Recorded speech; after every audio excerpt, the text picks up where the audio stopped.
చాలా ఘనంగా ప్రధాని మోదీ చేతుల మీదుగా ఎయిర్పోర్ట్ ప్రారంభోత్సవానికి సంబంధించి ఏ విధంగా ఏర్పాట్లు చేశారన్నది ఆయన మాట్లాడి తెలుసుకుందాం. సార్ చెప్పండి సార్, ఏ విధంగా జరుగుతున్నాయి ఏర్పాట్లు? భోగాపురం ఇంటర్నేషనల్ ఎయిర్పోర్టు, అందులో మన విప్లవ వీరుడు అల్లూరి మన తెలుగు జాతి ముద్దుబిడ్డ పేరు మీద ప్రీతమ ప్రధాని నరేంద్ర మోడీ గారి చేతుల మీదుగా ప్రారంభం అంటే ఇది తెలుగు జాతి మొత్తం గర్వించదగేటువంటి రోజు. అందులో కూడా పర్టికులర్గా ఉత్తరాంధ్ర, శ్రీకాకుళం, విజయనగరం, విశాఖపట్నం, ఉత్తరాంధ్ర కళ ఈరోజు ఒరిస్సా రాష్ట్రం దగ్గర నుంచి ఆంధ్రప్రదేశ్ అమరావతి వరకు కూడా ఒక సెంట్రల్ కేంద్రంగా రేపు భోగాపురం మారబోతూ ఉంది. ఒక జన సముద్రంగా భోగాపురం కనబడబోతూ ఉంది.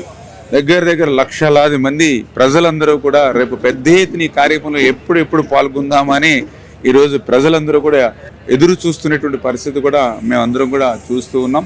ఆ రోజు అశోక్ గజపతి రాజు గారి దగ్గర నుంచి ఈరోజు రామ్మోహన్ నాయుడు గారు విమాన శాఖ మంత్రులుగా పనిచేయడం ఆంధ్రప్రదేశ్ రాష్ట్రానికి ఏ రకంగా ఉపయోగపడుతుంది అనేది ఈవేళ అల్లూరి సీతారామరాజు ఇంటర్నేషనల్ ఎయిర్పోర్టు ప్రారంభమే ఒక ఉదాహరణ.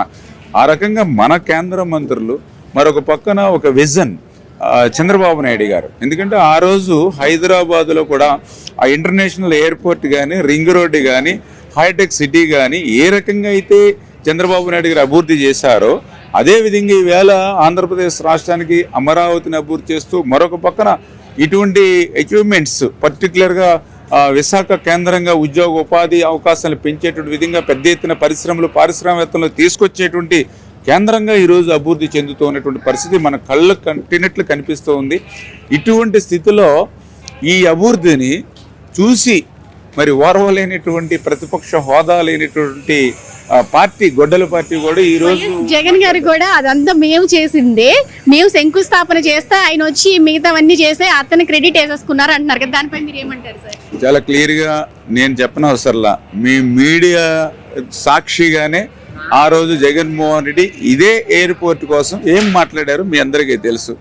ఆ రోజు ఎర్ర బస్సు రానిటువంటి ఊరికి ఎయిర్ బస్సు అవసరమని మా వెంకయ్యమ్మ ఆడబిడ్డ అడుగుతుంది అని చెప్పి ఆ రోజు మాట్లాడినటువంటి వీడియోస్ మా దగ్గరనే కాదు మీ మీడియాలోనే నిక్షిప్తమై ఉన్నటువంటి పరిస్థితి. రేపు ఈ యొక్క కోర్టులకు వెళ్ళి ఈ యొక్క ఎయిర్పోర్ట్ను అడ్డుకుంటామని చెప్పినటువంటి వ్యక్తే ఈవేళ ఏ ముఖం పెట్టుకుని సిగ్గు లేకుండా ఈరోజు మళ్ళీ క్రెడిట్ చోరీ అని మాట్లాడుతూ ఉంటాడు. రెండవది, నిన్న కూడా మీరు చూశారు, ఈవేళ ఉత్తరాంధ్ర ఇంత పెద్ద ఎత్తున ఉత్సాహంగా ఒక పండగ వాతావరణంలో ఎయిర్పోర్టు ప్రారంభోత్సవ కార్యక్రమాలు జరుగుతూ ఉంటే దాన్ని డిస్టర్బ్ చేసేటువంటి విధంగా, అలజడి సృష్టించేటువంటి విధంగా నిన్న ఆయన పరామర్శ కార్యక్రమం పెట్టుకున్నాడు.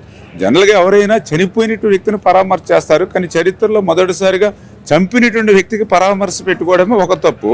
ఆ పరామర్శ కూడా పెద్ద ఎత్తున మళ్ళీ జనాల్ని సమీకరించి గంజాయి batch, blade batch, drug batch, అది నేను చెప్పనవసరంలా. నిన్న ఒక ఆడబిడ్డ, ఇప్పుడు మీరు కూడా నన్ను ప్రశ్నిస్తూ ఉన్నారు, ఒక ఆడబిడ్డని గౌరవించేటువంటి సంస్కృతి మన భారత జాతిది. అటువంటి ఆడబిడ్డ, అందులో కూడా కాకీ డ్రెస్ గౌరవం, అటువంటి ఆడబిడ్డని కాకీ డ్రెస్లో ఉన్నటువంటి ఒక పోలీస్ ఏ రకంగా ఆమెని చుట్టుముట్టి హింసించారో నిన్న మనందరం కూడా చూసినటువంటి పరిస్థితి. అంతకు మించి నిన్న ఆయన మాట్లాడిన మాటలు చూస్తే ఇంకా ఆశ్చర్యం కలుగుతూ ఉన్నటువంటి పరిస్థితి. ఎవరో దారిని పోయిన దానయ్య, 45 సంవత్సరాల వయసు వచ్చింది, ఆ పశువులు, ఆ కాపరి, గొర్రెల కాపరి, అతను చనిపోతే ఏంటి, 45 సంవత్సరాల వయసు దాటిపోయిందని చెప్తూ ఉన్నాడు. నిజంగా ఆశ్చర్యం. మరి ఆ మాట్లాడిన వ్యక్తి, ఆ నాయకుడికి కూడా ఇప్పుడు నాకు తెలుసుండి 54 సంవత్సరాల వయసు ఉంది. మరి 45 సంవత్సరాలు దాటితేనే అతను వయసు అయిపోయింది, చనిపోతే పర్వాలేదని చెప్పినటువంటి వ్యక్తి, మరి నీకు 54 సంవత్సరాలు వచ్చినాయిగా, అంటే వయసు అయిపోయినట్ట, అంటే తిరగవలసిన అవసరం లేదా, మీరు ఎట్లా తిరుగుతూ ఉన్నారు, మరి ఎట్లా వయసు అయిపోతే 45 సంవత్సరాలుగా వయసు అయిపోతే 54 సంవత్సరాల వయసులో మరి మీరు ఎట్లా తిరగలుగుతూ ఉన్నారు అంటే ఏం మాట్లాడుతూ ఉన్నారు? సమాజం ఏమనుకుంటుంది మనం మాట్లాడేటువంటి మాటలు అనేటువంటి కనీస పరిజ్ఞాన అవగాహన లేకుండా మాట్లాడే వ్యక్తి ఈరోజు రాష్ట్రానికి 5 సంవత్సరాలు ముఖ్యమంత్రిగా చేశాడు, ఒక రాష్ట్ర పార్టీ అధ్యక్షుడిగా ఉన్నాడు అని అంటే ఇది ఆంధ్రప్రదేశ్ రాష్ట్ర కర్మ అనుకునేటువంటి పరిస్థితి. Thank you.